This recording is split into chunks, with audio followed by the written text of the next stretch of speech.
Hello students. जैसे कि हम साइंस में, बायोलॉजी में बहुत छोटी क्लासेस से 6-7 से ही बहुत सारे वर्ड्स पढ़ते हैं जिनके ब्रैकेट में लिखा होता है derive from Latin, derive from Greek. तो सबसे पहले लैटिन और ग्रीक क्यों लिखा होता है? इसके रीज़न है कि ये दोनों लैंग्वेजेस डेड लैंग्वेजेस हैं। Latin and Greek both are dead languages, और इन डेड लैंग्वेजेस से बहुत सारे वर्ड्स को डिज़ाइन किया गया है, उनकी फ्रेमिंग की गई है, चाहे वो बायोलॉजी के वर्ड्स हो, चाहे इंग्लिश के वर्ड्स हो। और अगर हमें रूट्स पता है उन वर्ड्स की, तो हम बहुत ईजिली न्यू वर्ड्स को डिसाइफर कर सकते हैं। We are able to know the meaning of so many words if we know one root. Okay, so today we are going to cover or see some rooted words. Myself, Palak Rana, your biology mentor who is mentoring from past 10 years. तो आज हम देखते हैं rooted words, और आज की root है itis.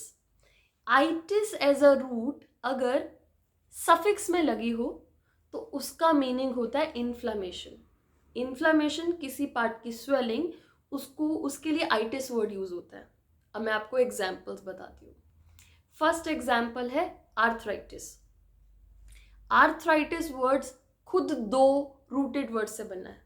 Arthro का मतलब होता है joint, itis means inflammation.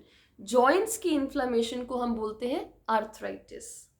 Second word is meningitis. Meningitis का क्या मीनिंग है? मेनिंजेस हमारी ब्रेन की कवरिंग है. जब मेनिंजेस के अंदर इन्फ्लामेशन आ जाती है, स्वेलिंग आ जाती है, उसको मेनिंजाइटिस कहते हैं. इसी तरह से हेपेटाइटिस. हेपेटाइटिस में भी दो वर्ड्स हैं, हिपैटिक और आइटिस. हिपैटिक वर्ड का मीनिंग है लिवर. लिवर की इन्फ्लामेशन को हम बोलते हैं हेपेटाइटिस. और मैं आपको कुछ और वर्ड्स के बारे में भी बताना चाहूँगी जिसको मोस्टली लोग गलत प्रोनाउंस करते हैं, गलत टर्मिनोलॉजीज यूज़ करते हैं. So when you visit doctor, तो you just come with the term कि जी साइनस हो गया है, टॉन्सिल हो गया है. बट टॉन्सिल और साइनस किसी को कुछ हुआ नहीं है, ये हमारी बॉडी के पार्ट्स हैं. They are part of our immune system, चाहे वो साइनस है चाहे वो टॉन्सिल है. तो the correct term is sinusitis, that is inflammation of sinus. The correct term is tonsillitis, that is inflammation of tonsils. ठीक है. So now onwards I really believe that you will be using these words, and through itis you are able to decipher so many words in your day-to-day life, and you can use them in your day-to-day vocabulary also.